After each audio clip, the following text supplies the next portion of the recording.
春秋中后期，各诸侯间的征战已经进入白热化，战场礼仪被逐渐抛弃，效力至上、务实为首的思想逐渐成为主流。以铁与血为根基，军事理论在这一时期也获得了飞跃般的发展。于是，在战国的前夜，一部在世界军事史中占据重要地位，同时也是极少数以1000年为计数持续破圈的军事理论著作诞生了。这就是《孙子兵法》。而本期的内容就着眼于《孙子兵法》中的后勤部分。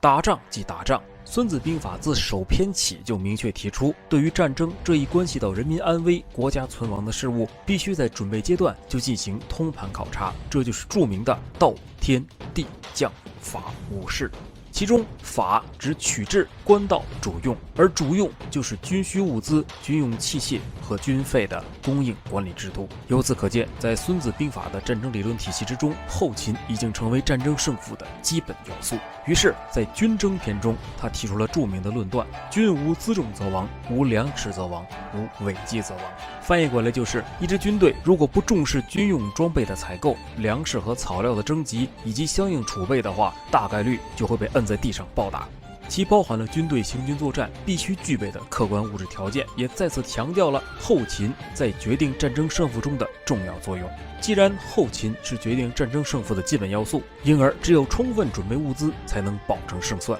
基于这个理由，孙子在行篇中指出：昔之善战者，先为不可胜，以待敌之可胜。也就是要先创造条件，使自己不至于被敌人战胜，然后等待和寻求敌人可能被战胜的机会。换成不那么绕的话，就是先防住再打穿。正所谓胜兵先胜而后求战，败兵先战而后求胜。打胜仗的军队一定会先创造取胜的条件，然后再 A 上去；而打败胜的军队大概率是无脑 A， 然后比谁先绷不住。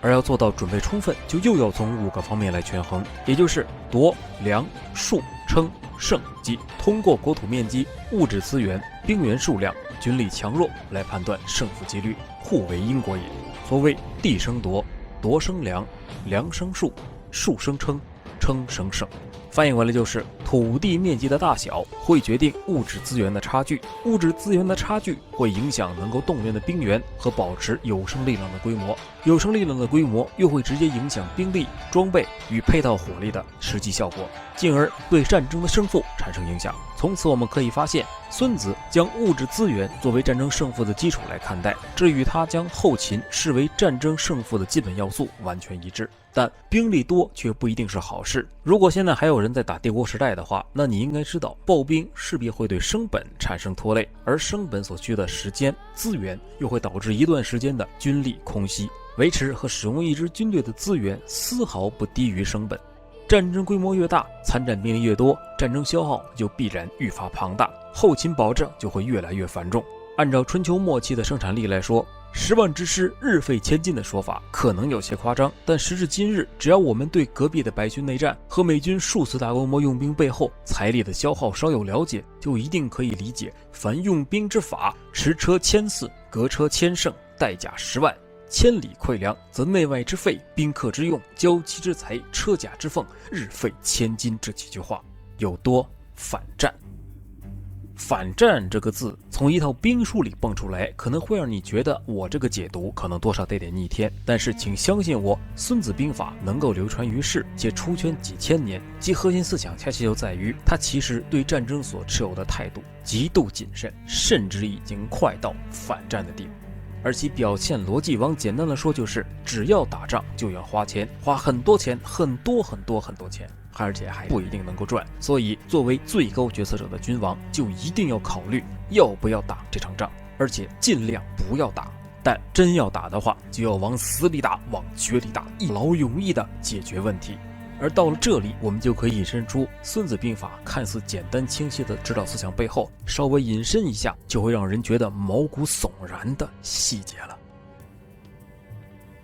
孙子兵法有云：善用兵者，义不在急，粮不三在，取用于国，因粮于敌，故军食可足也。读过《孙子兵法》的人一定会对这句话比较熟悉。从明面上讲，很简单，它的意思就是善于用兵的人，兵源不在此征集，粮秣不多次运输，武器装备从国内取用，粮食饲料在敌国补充，这样军队粮草供应就能充足。总结之后的核心思想就是提升效率，降低成本。然后这几年这套思路也被啥都不缺，唯独缺良心的一小部分人给加工成了一种听上去好像无害，但是已经让无数人家破人亡的盈利手段，这就是传销。如果你被传销毒害过，或者知道传销的危害有多大的话，请你相信我，和援助比起来，传销其实真的已经弱爆了。因为形容传销的常用词汇吃人或许只是精神层面，但援助层面上吃人却是物理层面。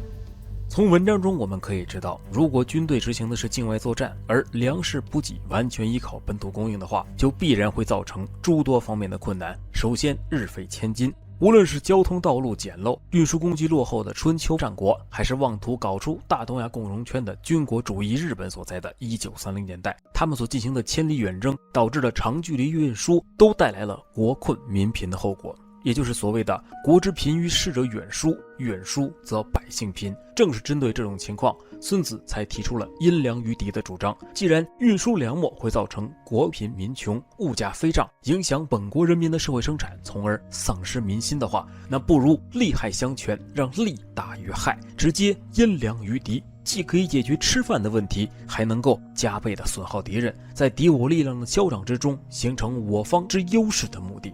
到这里，至少逻辑上的问题可能还不大，但是如果把它应用到实践上的话，就会变成完全的人道主义灾难。从孙子的角度出发，深入敌方重地之后，粮秣补给的实质其实就是掠夺敌国的粮仓以及民众。所谓分兵超掠敌国城郊，尤其是在敌国的富庶乡野进行掠夺，来保证三军足食。可问题是，富庶在许多时候或许也仅仅是个相对概念。假设有一个比较偏僻的小聚落，它有100多个居民，靠着狩猎与手工业为生。聚落里的人虽然离城镇比较远，但每次长途跋涉，用猎物与产品换回来的口粮，也能够让居民吃好一阵。用富庶来形容这里，可能并不过分。可是有一天，一支1000人的敌国部队来到了这个前不着村后不着店的聚落，因为走路走偏了等原因，他们已经不剩下多少粮食了，但是开拔到下一个战斗目标，至少还需要3天的口粮。为了保住战斗力，按照孙子兵法的说法，军队的指挥官就需要就地征粮，而你现在就是那名指挥官。然后问题就来了，请问这个聚落只有足够100人消耗10天的粮食，而作为指挥官，你要如何解决你那1000多人的吃饭问题？摆在你面前的有几个方法。第一，后撤，但是不太行，因为演习过来的时候，你已经基本买空了所有的粮食，不仅没有后撤的机会，而且根本无法补充，甚至还有可能会迎来军阀的处置。那么少采购一点粮食，省一省再前进的方法可以吗？考虑到你们的负重，恐怕如果采用这种方法的话，你的兵到了那地方连布阵的力气都没有了，只能挨打。而作为指挥官，你冒不起这个险。可是把所有的粮食都买走的话，且不说这聚落肯不肯卖，就算肯，你们还是会挨饿，而且聚落里的100号人能不能撑到买粮的人回来，也都是问题。可谓前后都是死路，但是军令如山，最高指挥官已经下达了你必须按时带兵到达的命令，而且还得让士兵保持战斗力，因为你们将是作战的第一梯队，你们的表现决定了战争的胜负。所以指挥官，你现在到底要怎么办呢？因粮于敌，因粮于敌。或许因粮于敌对于你来说，现在产生了一些奇妙的诠释。于是一个似乎是最优解的方法，可能就这样窜出了你的脑子。首先把聚落里的人都统一关押在一起，毕竟这是敌国的有生力量，必须看好，而且让他们先饿1天应该也死不了。然后让聚落里的猎户带兵去打动物，只要有村民做人质，猎户应该就不会妄动，效率也会变高。这样第2天我们就有了一些猎物，再加上聚落里面所有的粮食，开拔之后前2天的口粮应该也就有了。可问题是第3天呢？而且聚落里的居民怎么办？在思考这个问题的时候，一个可怕的想法冒到了你的脑子里。第3天的口粮已经有了呀，就有没有一种可能，在这里关押的那100多名，不对，是100多只两脚羊呢？只要把他们的血放干，用盐腌渍一下，那就是非常优质的蛋白质来源。于是你看，一个问题就这样得到了很好的解决。3天之后，你的士兵可能眼睛会红得有点吓人，但至少你有饭有肉，精神百倍的带兵到达了目标，并且立刻就能够投入战斗。这波下来，不仅你的敌人非常吃惊，你的长官也会惊讶不已。但无论如何，你确实完成了任务，而且你也的确做到了阴凉于敌。不知道听到我的这个例子，你的心里面会怎么想？至少在历史上有许多军官们，他们采用的确实是这样的方法。比如三国时期某位诚信军官。在这里我们不多做解释，回归正题，战争作为作战与后勤补给的矛盾综合体，对于情报的需求无比庞大。孙子兵法中固然也意识到了这一点，于是在用剑篇明确了要不惜绝路百金，重用间谍，了解敌情的思想。他认为明君贤将，所以动而胜人，成功出于众者，先知也。先知者，必取于人，知敌之情也。受制于古代的信息传达效率，那个年代的了解敌情，在很大程度上实际是掌握敌方的后勤状况，也就是在作战前尽可能了解敌方的后勤，而在作战过程之中，也必须通过掌握敌方的征候迹象来判断敌人的后勤状况。为此，《孙子兵法·行军篇》中提出了怎么观察判断敌人后勤情况的方法。所谓丧而调达者，巧才也。尘土飞扬稀疏而屡屡上升，说明敌人在砍柴。少而往来者，迎军也。尘土少而往来飞扬，说明敌人可能在扎营。战而猎者，击也。看到对方的士卒依仗手中兵器站立，则说明他们估计没有什么体力，饿了。急而先饮者，渴也。负责取水的士兵自己先喝，说明敌军已经非常干渴。素马肉食，军无悬否，不反其舌者，穷寇也。杀马吃肉，表明敌人军中缺乏口粮；抛弃炊具，则说明敌人意欲拼死作战。通过这些征候迹象的分析判断，准确地掌握敌方的后勤状况，通过后勤状况推断其处境意图。对敌我后勤状况的了解，目的在于更好地发挥我方后勤的力量，破坏敌方后勤力量。这就是孙子对于后勤谋略运用的指导思想。除去敌军的动态，对战地的了解程度也是战争中能否取得胜利的重要组成部分。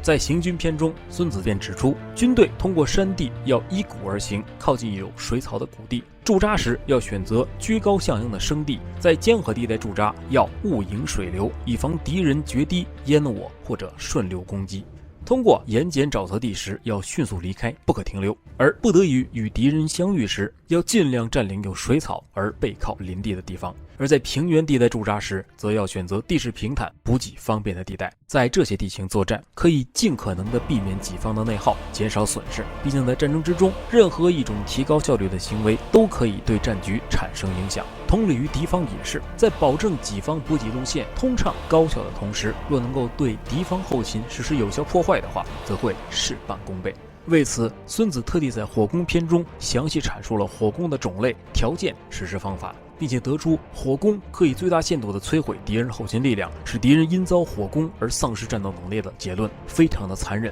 但却非常有效，并一路以来被各路人类与类人用在了各种各样的场合，此处便不一一列举。此外，虽然在之前的内容中我们提到过孙子提倡取用于国，阴凉于敌，但实际上他并不反对在作战中夺取和使用敌人的资财，而是主张对缴获敌人大量装备的士卒予以奖赏，同时更换识别系统，将其刷上我方编制之后编入己方部队之中。而对于俘虏的士卒，也要给予善待和使用，做到战胜敌人而使自己愈加强大。孙子这一提高后勤效益的思路与解决方案，对后世影响极大。不仅如此，他还提出了部署速度、效率阈值的概念。如果全军带着辎重去作战，就会因行动迟缓而赶不上；而放下辎重，轻装出发的话，则会损失辎重。比如以加倍的行程连续行军，走上百里路与敌作战，只会导致身体健壮的士兵勉强赶到，体弱疲倦的士兵就此掉队失踪，其结果可能最多也就只有一半甚至更少的人能够到达战场。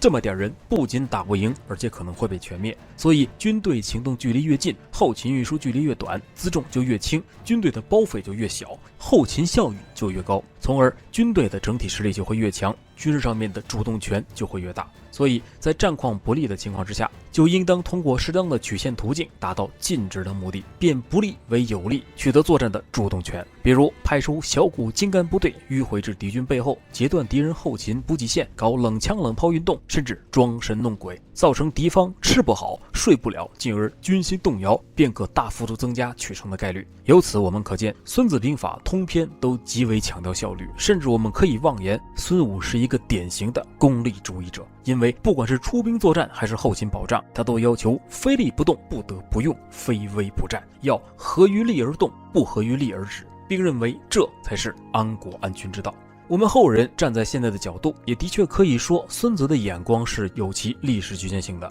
但无论如何都无法否认孙子兵法在军事后勤思想内容之丰富与涉及范围之广泛。它既有对后勤地位作用的宏观认知，又有对后勤战略指导，还有战役战术层次上的后勤谋略作用。这些后勤问题的认知，对中国古代军事后勤思想体系的建立和发展奠定了良好基础。但同时我们也能看到，由于受时代的限制，后勤理论体系依然在此时没有形成独立的篇章，仍然融合于整套军事理论之中。这无疑也使孙子后勤思想在系统性和理论性方面受到了不同程度的影响。不过无论如何，以孙子兵法为契机，以战国时代为号角，在更加残酷血腥的战场上，先人的军事后勤理论体系迎来了崭新的